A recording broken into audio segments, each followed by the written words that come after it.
कौन कहता है कि आसमान में सुराग नहीं हो सकता, एक पत्थर को तबीयत से उछालो तो यारों। आज मन बहुत प्रफुल्लित है, बहुत खुशी के साथ मैं कहना चाह रहा हूँ सभी विद्यार्थियों के लिए, जिन विद्यार्थियों ने आज 2 बजे तक पढ़ाई की, सुबह 8 बजे से भूखे प्यासे बैठे रहे और कहा कि सर अब आज तो मैथ का जो है पूरा निपटा कर ही जाना है। यदि ऐसे ही आप लोग 3-4 बार मेहनत कर दीजिए और इसके बाद जीएस की भी कुछ स्पेशल व्यवस्था करते हैं, समझ लीजिए इस बार जैसे सीजीडी आपका पार हो जाएगा। बाकी और किसी बवाल के चक्कर में मत पड़िए। पहला क्वेश्चन, वायु सेना दिवस। देखिए 3 सेनाएं हैं हमारे यहाँ, नौसेना, वायुसेना और थल सेना। तो ये तीनों सेनाओं का जो प्रमुख होता है वो राष्ट्रपति होता है।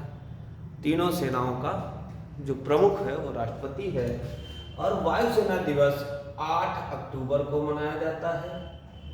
थल सेना दिवस 15 जनवरी को मनाया जाता है। देखिए सब लोग तो पूरा वीडियो देखेंगे नहीं, ना तो देखेंगे तो कुछ लिखेंगे नहीं। जैसे मैंने आज करंट अफेयर्स का रिवीजन बैच में कराया था, कल भी यही प्रोसेस होगा। जो पढ़ेगा निश्चित ही सफलता पाएगा। थल सेना दिवस 15 जनवरी को मनाया जाता है। कोई अगर बता सके तो कमेंट बॉक्स में बताए नौसेना दिवस कब मनाया जाता है। वैश्विक भुखमरी सूचकांक में भारत का कौन सा स्थान रहा? तो भारत का 107वां स्थान रहा। कुल देश कितने शामिल हुए? तो कुल देश 121 शामिल हुए। कुल देश 121 शामिल हुए। महिला 2021 की बात करें अगर, तो 2021 में इसकी रैंक थी 101वीं, अभी बढ़कर 107वीं हो गई। महिला क्रिकेट एशिया कप 2022 का विजेता कौन रहा? हम लोग क्या करते हैं, पुरुष क्रिकेट के बारे में ज़्यादा पढ़ते हैं और महिलाओं के क्रिकेट के बारे में कम पढ़ते हैं, इसलिए मैंने पुरुष का क्रिकेट एशिया कप कहाँ हुआ, किसने जीता, ये सब आप कमेंट बॉक्स में भी लिख देंगे, तब भी बहुत अच्छा लगेगा। मैं महिला एशिया कप की बात करूँगा।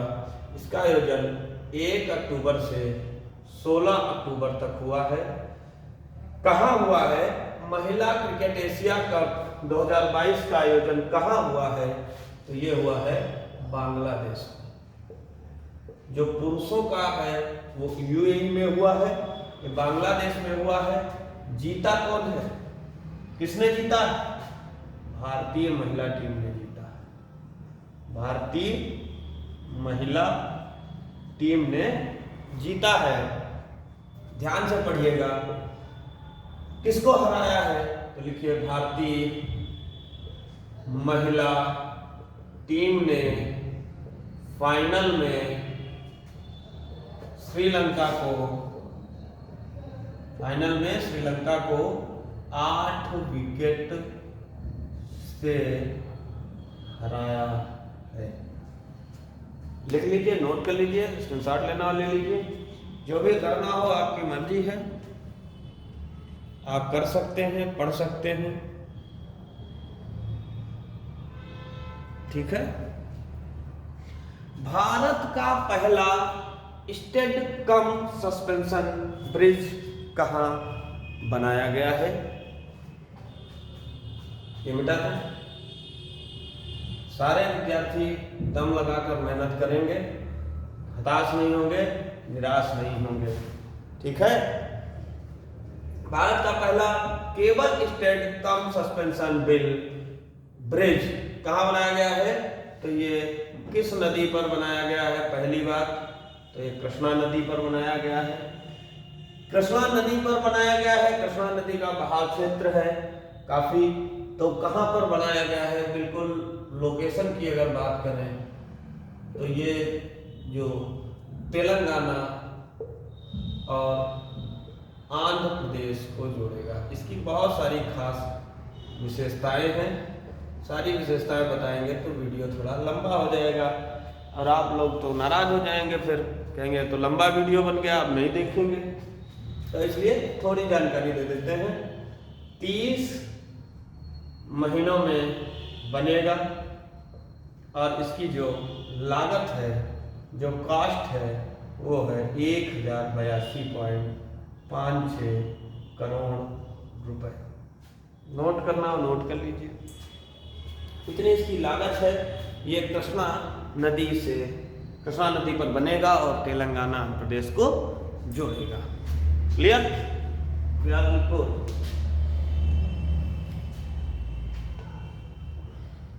मोनो लोआ ज्वालामुखी, ये इस बार चर्चा में बहुत ज्यादा है। क्यों है? पहला कारण इसका ये है कि ये विश्व का सबसे बड़ा सक्रिय ज्वालामुखी है। नोट करिए, मोनो लोआ ज्वालामुखी क्या है? ये दुनिया का सबसे बड़ा सक्रिय ज्वालामुखी है। यह दुनिया का सबसे बड़ा सक्रिय ज्वालामुखी है। दुनिया का सबसे बड़ा सक्रिय ज्वालामुखी है। लगभग 38 साल बाद, लगभग 38 ईयर्स लेटर, 38 साल बाद इस पर विस्फोट हुआ है। विस्फोट हुआ है। और ये कहाँ स्थित है? तो ये अमेरिका में स्थित है।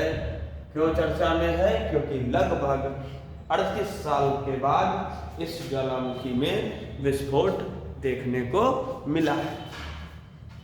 7वां वैश्विक प्रौद्योगिकी शिखर सम्मेलन कहाँ शुरू किया गया? 7वां वैश्विक शिखर सम्मेलन नई दिल्ली में शुरू किया गया। 7वां वैश्विक प्रौद्योगिकी शिखर सम्मेलन नई दिल्ली में शुरू किया गया। छत्रपति शिवाजी महाराज वास्तु संग्रहालय मुंबई को अवार्ड ऑफ एक्सीलेंस से किसे सम्मानित किया गया? थोड़ा बड़ा क्वेश्चन है, इसके साथ में भी थोड़ी बहुत जानकारी देंगे। छत्रपति शिवाजी महाराज वास्तु संग्रहालय मुंबई को अवार्ड ऑफ एक्सीलेंस से किसे सम्मानित किया गया? तो यह संस्था है यूनेस्को। फुल फॉर्म नहीं, फुल फॉर्म आप लोग लिखिए, मैं कई बार बता चुका हूं यूनेस्को, लेकिन मैं और बहुत सारी जानकारी दूंगा। पहले बात करते हैं छत्रपति शिवाजी महाराज वास्तु संग्रहालय। इसकी स्थापना कब हुई थी? तो इसकी स्थापना हुई थी 1922 में। इसकी स्थापना कब हुई थी? इसकी स्थापना हुई थी 1922 में। यूनेस्को की स्थापना लिखते हैं कब हुई थी? 16 नवंबर 1945। ये यूनेस्को की स्थापना है और ये है छत्रपति शिवाजी महाराज वास्तु संग्रहालय। जो अवार्ड दिया गया है वो यूनेस्को को दिया गया है। एनीमिया उन्मूलन कार्यक्रम AMLAN को किस राज्य ने लॉन्च किया है? जरा इस राज्य के बारे में पढ़ते हैं। एनीमिया उन्मूलन कार्यक्रम। अच्छा, यूनेस्को का मुख्यालय कहाँ है? मुख्यालय बता देते हैं यूनेस्को का। यूनेस्को का मुख्यालय कहाँ है? मुख्यालय है पेरिस, फ्रांस में। मुख्यालय कहाँ है? पेरिस, फ्रांस में है। और महानिदेशक कौन है? महानिदेशक का नाम है आंड्रे अजोले। ये नाम है यूनेस्को के महानिदेशक का। एनीमिया उन्मूलन कार्यक्रम को किस राज्य ने लॉन्च किया है? पहले लिख लीजिए या नोट कर लीजिए, फिर मैं मिटाऊं। पढ़ाई करते रहिए, ठंडक का महीना है, चाय पीते रहिए और पढ़ाई करते रहिए, पढ़ते रहिए, क्योंकि आज की मेहनत आपके कल के सपनों की चाबी है। अच्छा नहीं लगेगा जब लोग पूछेंगे भाई साहब रिजल्ट क्या हुआ, तो आप कहेंगे, अभी तो कह रहे हैं अब की बार एसएससी जीडी पार, पता नहीं बच्चों को क्या हो जाता है, फिर बाद में कहते हैं सर अब की अगली बार एसएससी जीडी पार। तो ऐसा नहीं कहा करो तुम लोग, अच्छे से तैयारी करिए, समय है, बहुत समय है। यदि आप अपना कीमती समय बर्बाद ना करें तो कोई भी लक्ष्य मनुष्य के साहस से बड़ा नहीं है। हारा वही है जो मन से लड़ा नहीं है। आ जाइए अगले क्वेश्चन पर। किस राज्य ने लॉन्च किया है? उड़ीसा ने। उड़ीसा की राजधानी कहाँ है? भुवनेश्वर। राजधानी कहाँ है? भुवनेश्वर। उड़ीसा के सीएम कौन है? नवीन पटनायक। राज्यपाल कौन है? राज्यपाल भैया हैं गणेशी लाल। पढ़ लो लाल, राज्यपाल गणेशी लाल। ठीक है, पढ़ते रहिए। बस कुछ विद्यार्थी हमको इतना चढ़ा देते हैं, इतना चढ़ा देते हैं कि हम कहते हैं बस करो, बहुत ज्यादा। और शायद ये मेहनत उन्हें चढ़ाने वाले विद्यार्थियों के लिए ही है। राज्यपाल गणेशी लाल, वो एक एक मोमेंट हमारा आके सुबह बता देते हैं, तो मुझे लगता है कि वो लोगों ने वॉच किया है। और अगर कोई लिखा दिखा देता है मेरा करंट अफेयर्स, तो यकीन मानो मैं घर के संस्कारों को धन्यवाद देता हूँ कि जो बच्चे इतना सजग हैं अपनी पढ़ाई को लेकर, अपने करियर को लेकर। मित्र, आप सिर्फ अकेले नहीं सफल होते हैं। आप सोच रहे हैं सिर्फ हम सफल हो जाएंगे, ऐसा नहीं है। आपके घर वाले, आपके रिश्तेदार, आपकी फैमिली, हर वो व्यक्ति जो आपसे जुड़ा है वो अपने आप को गौरव महसूस करता है। और टीचर का तो कुछ पूछो ही मत। जिस दिन तुम्हारा सिलेक्शन होगा उस दिन जश्न मनेगा, जश्न। माला पहना के बाकायदा रैली निकाली जाएगी, तुम चिंता मत करना। ऑनलाइन तो जश्न मनेगा ही, ऑफलाइन का जश्न भी बहुत कमाल का होगा। सब जानते हैं कि पटाखे मैं ऑलरेडी रख लेता हूँ खरीद कर, पता नहीं भैया कब दगाना पड़ जाए, फिर हम पटाखे कहाँ तक ढूंढेंगे। नई चेतना अभियान किसके लिए शुरू किया गया है? नई चेतना अभियान किसके लिए शुरू किया गया है? ये क्वेश्चन बताइए।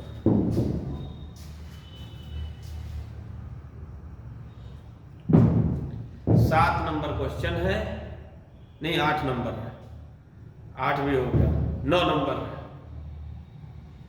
ये नई चेतना अभियान महिलाओं के लिए शुरू किया गया है,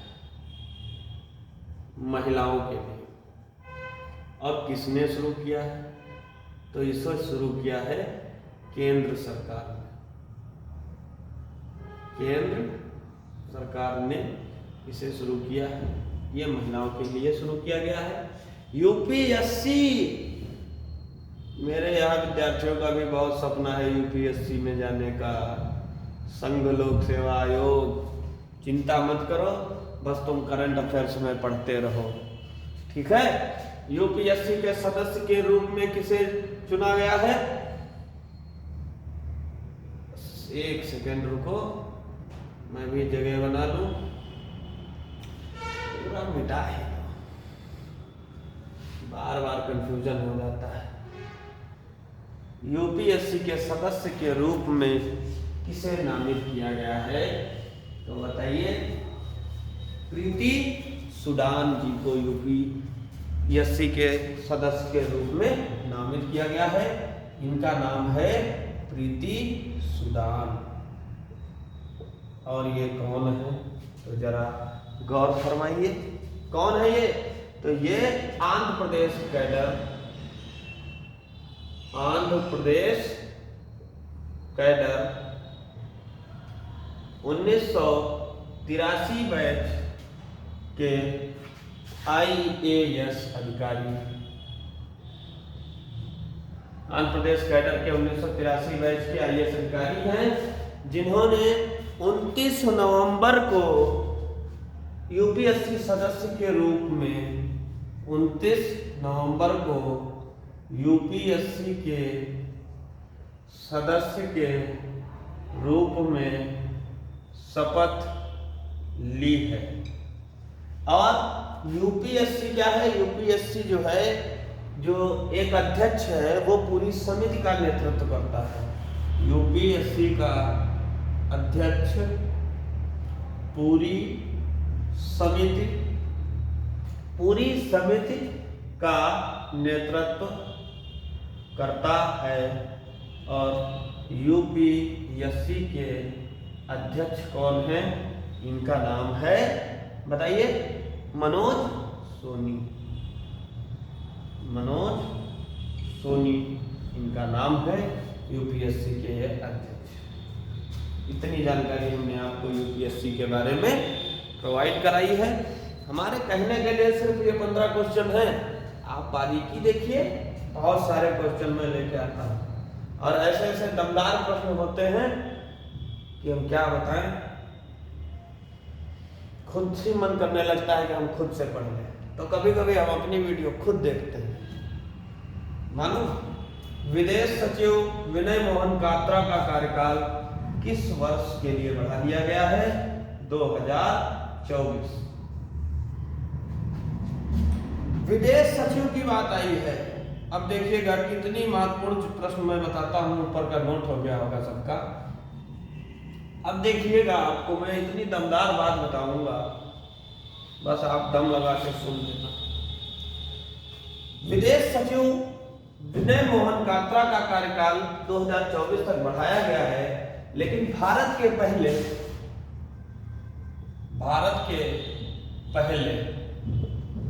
विदेश सचिव का नाम बताओ।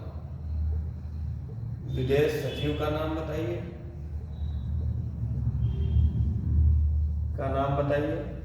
और महिला, भारत की पहली महिला विदेश सचिव का नाम बताइए।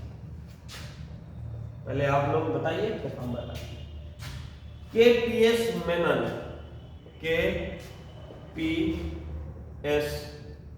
मेनन जो है, ये भारत के पहले विदेश सचिव हैं।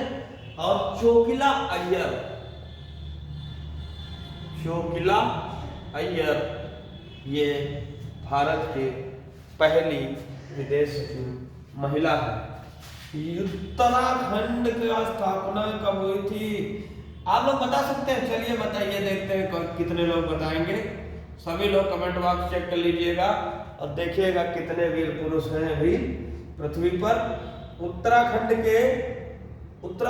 को जब राज्य बनाया गया तो वो किस नंबर का राज्य था? उत्तराखंड को जब राज्य बनाया गया तो वो किस नंबर का राज्य था, ये बताना है। प्रेजेंट टाइम में भी कितने राज्य हैं भाई? 28 केंद्र शासित प्रदेश, 8 है। सबको याद भी है, अगर कोई लिखना चाहे तो लिख दे, बाकी कष्ट होगा, दुख हो, मतलब अंगुलियां दर्द करेंगे, तो इसलिए मैं नहीं कह रहा हूँ, आप लिखिए। उत्तराखंड के नए प्राइम मिनिस्टर किसे बना दिया गया है? सूर्य कुमार यादव। अब जो अपडेट नहीं होगा वो पुराने प्राइम मिनिस्टर को टिक करेगा, और जो अपडेट है वो नए जो है उनको याद रखेगा। राष्ट्रीय गोपाल रत्न पुरस्कार, चिंता मत करिए, हर एक बात को बताएंगे, हर एक चीज को बताएंगे। और यदि थोड़ा लाइक वाइक कर दो तो पता नहीं कितना क्या हम आपको यूट्यूब पर दे देंगे, आपने खुद सोचा नहीं होगा। राष्ट्रीय गोपाल रत्न पुरस्कार से जिसे सम्मानित किया गया वे है केंद्रीय